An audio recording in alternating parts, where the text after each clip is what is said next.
Hello, I'm Nick Burton, author of Wainwright's Way. Here we are again, outside Wainwright's birthplace, number 331 Audley Range. So we're going to recreate the actual bus journey he took on the first day of his first visit to the Lake District in 1930 when he was aged 23, before he was married, in the company of his Yorkshire cousin, Eric Beardsole. So they left Wainwright's house Saturday 7th of June 1930, so we're going to walk down to Blackburn, get several buses and hopefully end up in Orrest Head. So I hope you'll enjoy the video.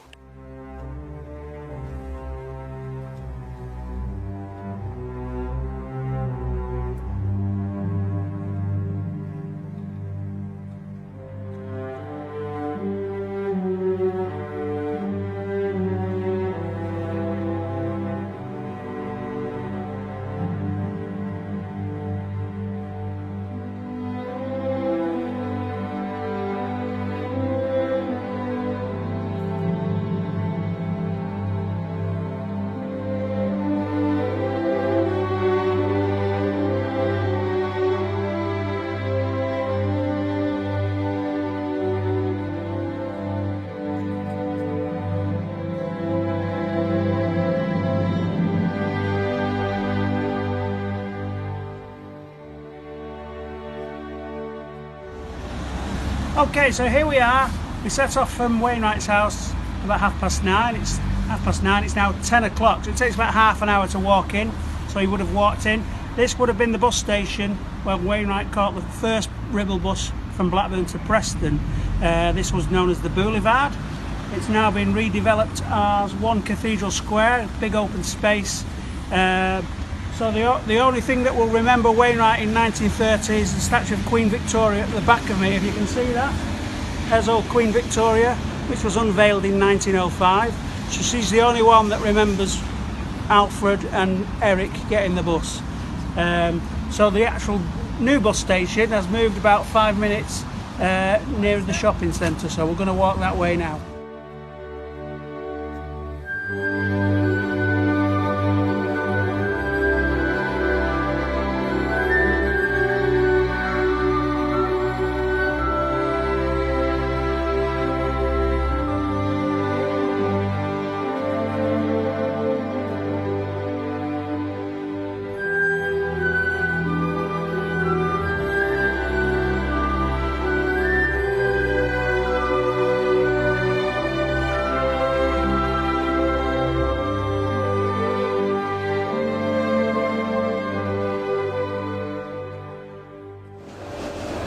Okay, here we are on bus number 1, the number 59 stagecoach bus, not a Ribble bus like Wainwright would have taken from Preston to Blackburn. So this is the Preston to Blackburn bus. Here we are in Blackburn. So we're heading out to Preston via Samlesbury.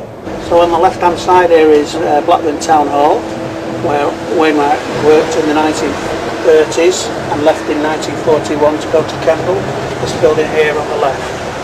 This is centre of Blackburn.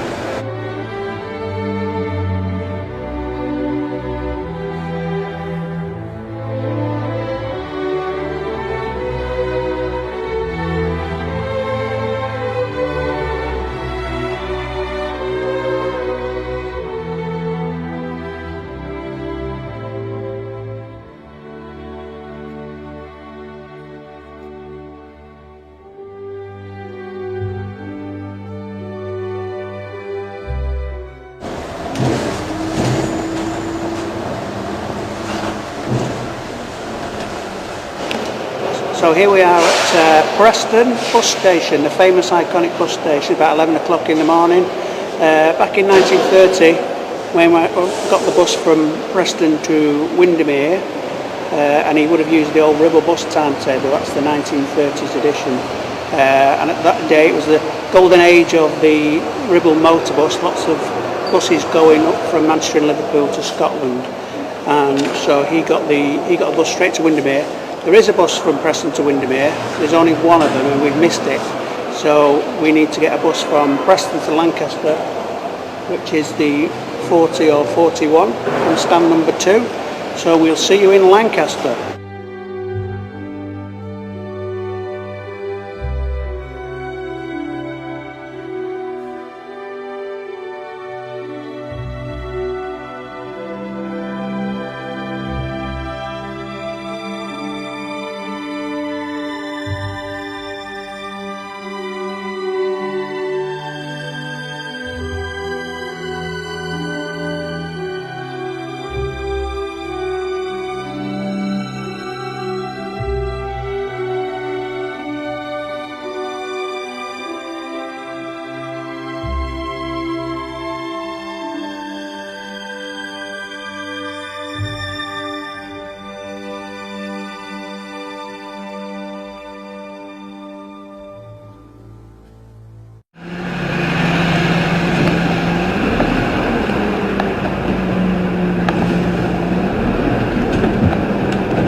Okay, so now we've made it to Lancaster bus station, and we're going to get on the 555, which takes us to Windermere. And when Wainwright did it, he did it in 2 buses. You can actually still do that. There is a summer bus that goes from Preston to Windermere, but we're going the slow way, so we'll want to go along the A6 the way Wainwright did. Interestingly, in his book Ex-Fell Wanderer, Wainwright says he'd never been to Lancaster before, and he was seeing it for the first time, even though it was his county town. And he also says after Lancaster he was quite interested in the landscape, which became more undulating, and he managed to see the sea for the very first time in his life, aged 23, when he got a glimpse of Morecambe Bay. So we'll try and see if we can see the same.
Okay, here we are, we finally made it to Windermere. So we got on the 555, was on it for about 2 hours. It went the very slow way, which is similar to what Wainwright would have done, hopefully. Pre-motorway days, went through some very nice villages, and finally arrived in Windermere. So, as Wainwright tells us in Ex-Fell Wanderer, which is his sort of half memoir, it's the closest we get to his own autobiography.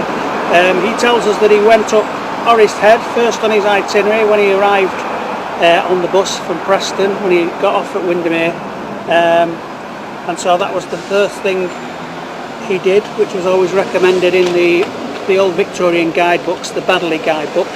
And he went up Orrest Head, and this was the scene that changed his life. So we're going to do that now, after that lovely bus journey involving 3 buses.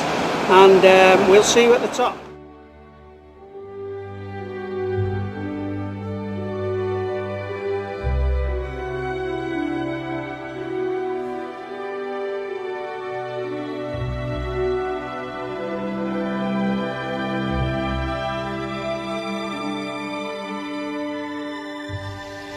Hi, so here we are on the top of Orrest Head, which we've climbed from Windermere train station, just like Wainwright.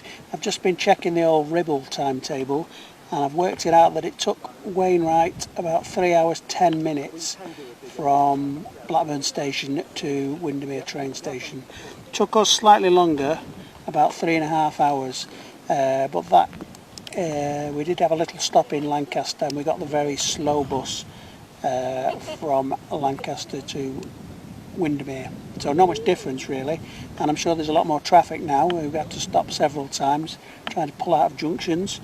So it's now about 3:30, just gone, so it's about 6 hours since we left Wainwright's house. So it's a whole day's expedition really, and worth doing, definitely worth doing, to try and show that it still can be done and it's still fun. And once you get here, not much on Orrest Head has changed, although I do notice they've put in a new accessible footpath coming up the side, but much the summit is exactly the same, so just take in that view.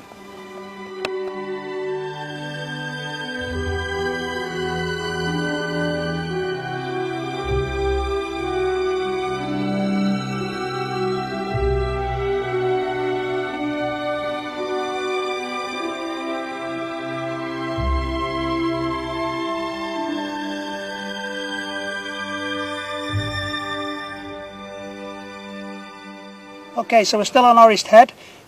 This is ex-Fell Wanderer again. Just read you a little bit of what he described in this on his first experience on Orrest Head.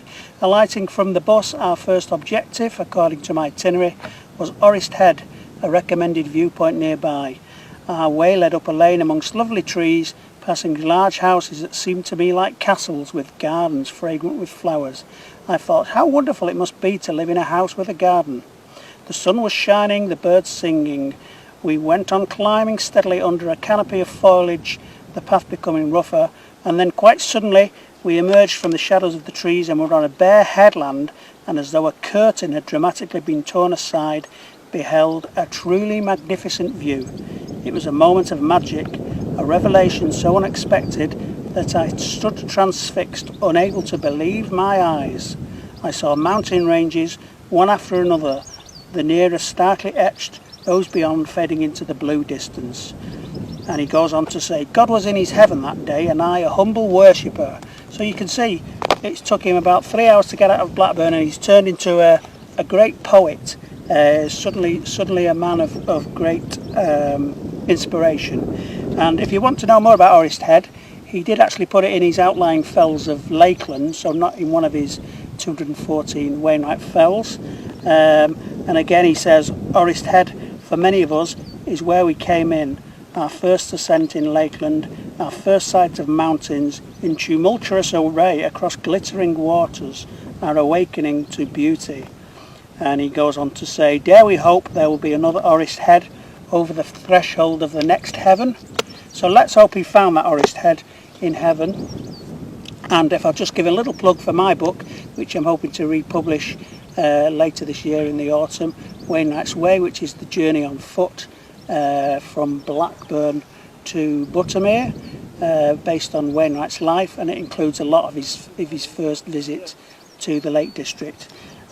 Just to finish off, we will say that Wainwright came up for the week. We're going back to Blackburn now by public transport, but Wainwright came for the week when he first arrived in 1930 with Eric, and he went to stay first night after he'd been up on Orrest Head. He went to stay in a B&B in Windermere, and it was his first time in a B&B.